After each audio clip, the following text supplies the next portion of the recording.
جب حضرت کا پہلا دورہ ہوا نا امریکہ کا, تو لوگوں نے یہاں باتیں بنانا شروع کی, اصل میں ابھی جامعۃ الرشید بن رہا ہے نا, تو چندہ بھی تو آخر چاہیے نا, تو اس لیے کہاں جا رہے ہیں, امریکہ جا رہے ہیں. حالانکہ حضرت امریکہ بیانات کے لیے گئے تھے, چندے کے لیے نہیں گئے تھے. میرا بھی لندن کا سفر تھا 5-6 سال پہلے, تو کسی نے وہاں مخبری کر دی یہ لندن آ رہے ہیں چندہ مانگنے کے لیے.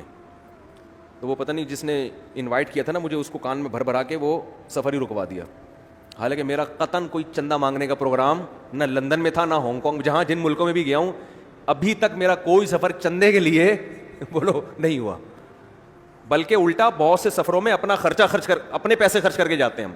اور ہمارے بار بار بتاتا ہوں بیان کے کوئی پیسے نہیں ہوتے, یہ بھی بہت سے لوگ, کیونکہ بہت سے ہاں پیسے بندے ہوئے ہوتے ہیں کہ اس ملک جا رہے ہیں تو اتنے پیسے, وہاں سے ایک بیان کے اتنے پیسے. لوگ پوچھ رہے ہوتے ہیں مفتی صاحب آپ کو ہم فلاں ملک میں بلانا چاہتے ہیں, آپ کے چارجز کتنے ہیں. تو یہ لوگوں کو ایک میں اس لیے بتا رہا ہوں کہ لوگ پتہ نہیں علماء کو کیا سمجھتے ہیں. ایک ہمارے دوست تھے, مجھے اندرون سندھ بلایا بیان کے لیے, تو میرے دوست نے بھی کہا چلو آپ کے ساتھ چلتا ہوں. میں نے کہا چلو بڑی اچھی بات ہے. ان کے ابا تھے وکیل, تو انہوں نے اپنے ابا کو بتایا مفتی صاحب کے ساتھ میں جانا چاہتا ہوں. ان کے ابا نے کہا بالکل ضرورت نہیں ہے آپ کو جانے کی.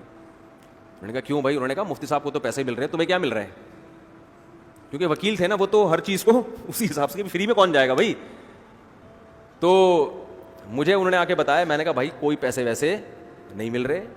تو پھر انہوں نے اپنے ابا کو بتایا, ابا مان کے ہی نہیں دے رہے. ابا کہہ رہے فری پھوکٹ میں کیوں جا رہا ہے؟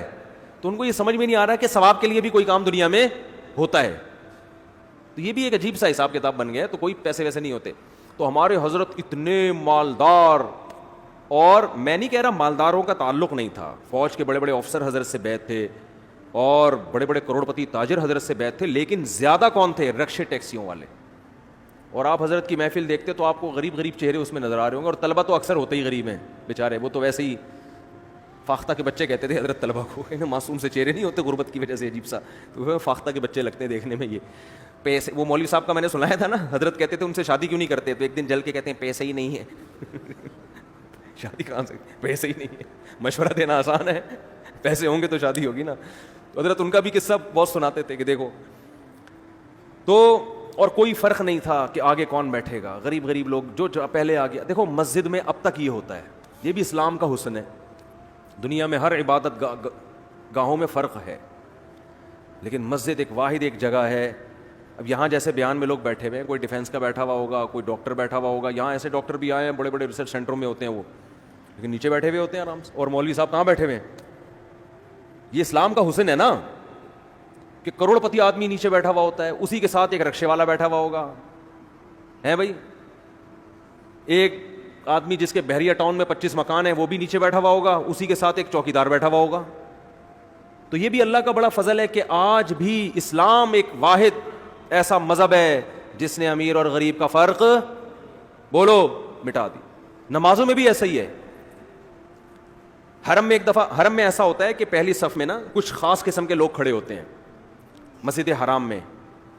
امام حرم کے پیچھے حکومتی کچھ لوگ کھڑے ہوتے ہیں, وہ اس لیے تاکہ سیکیورٹی ہو.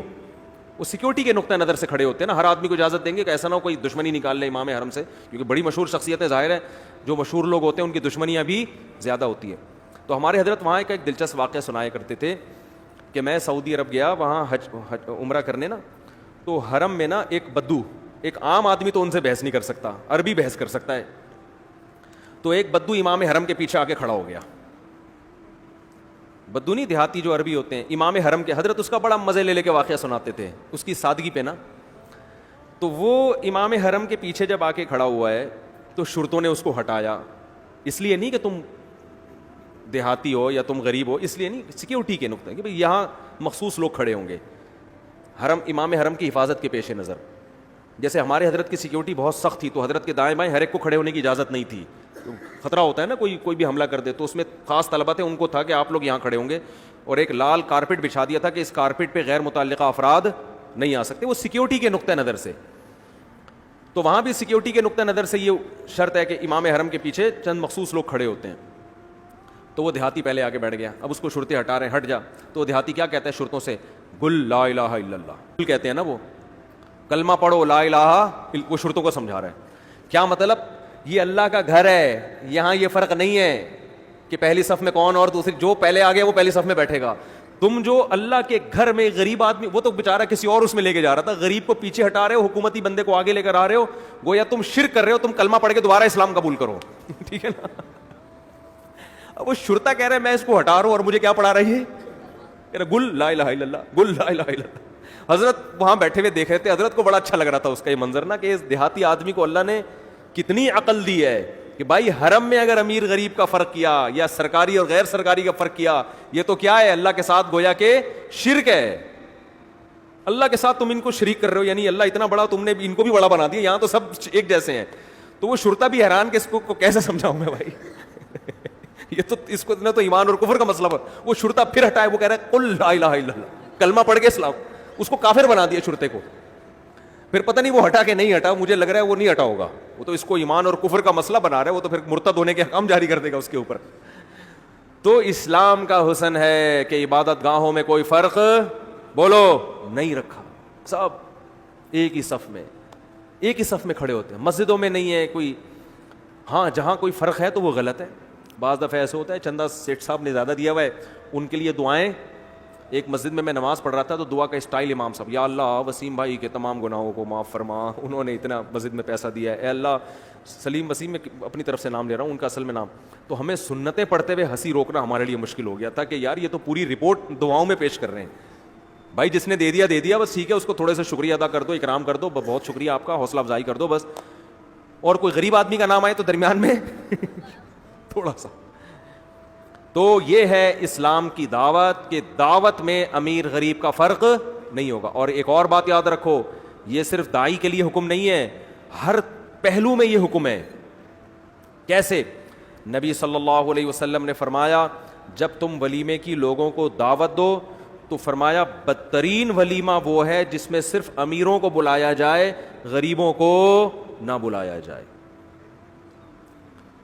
اس حدیث کا یہ مطلب نہیں ہے کہ محلے کے سارے غریبوں کو آپ جن سے تعلق نہیں بھی ان کو بلا لیں. مطلب یہ ہے کہ آپ کے دوست احباب میں کچھ امیر لوگ ہوتے ہیں اور کچھ غریب, جو آپ کے ریلیٹیوز ہیں. رشتہ داروں میں کچھ امیر ہوتے ہیں, کچھ بولو نا یار غریب. تو جب ولیمے میں دعوت دی جاتی ہے تو امیر یا غریب ہونے کی حیثیت سے دی جاتی ہے, یہ تعلق کی بیس پہ دی جاتی ہے, تعلق کی بیس پہ نا. تو آپ کا تعلق اگر اس سے بھی ہے تو یہ کیا بات ہے کہ اس سیٹھ کو تو آپ بلا رہے ہو اور دوسرے کو نہیں بلا رہے. تو اس ولیمے کو نبی نے کیا قرار دیا؟ بدترین ولیمہ, برا ولیمہ ہے یہ. دیکھو اللہ کی نظر میں کتنی اہمیت ہے غریب آدمی کی, کہ انسانیت کی بیس پہ آپ نے فرق بولو نہیں کرنا ہے. اسی طرح آپ کے دولت مند رشتہ دار ہیں, کچھ غریب رشتہ دار ہیں. دولت مند رشتہ داروں کو بڑا بڑا پروٹوکول دیا جا رہا ہے, جب وہ آتے ہیں تو گھر میں بٹھایا بھی جا رہا ہے, چائے بھی پلائی جا رہی ہے. تو آپ ان کا اکرام رشتہ داری کی بیس پہ کر رہے ہو نا, تو یہی اکرام کس کو بھی کرنا ہے بولو؟ یہ غریب کا بھی کرنا ہے آپ نے. آپ کے ریلیٹیوز میں کوئی غریب ہیں تو ان کو بھی وہی پروٹوکول دینا ہے, کیونکہ رشتہ داروں کو جو پروٹوکول دیا جا رہا ہے وہ رشتہ داری کی بیس پہ دیا جا رہا ہے, وہ دولت کی بیس پہ نہیں دیا جا رہا.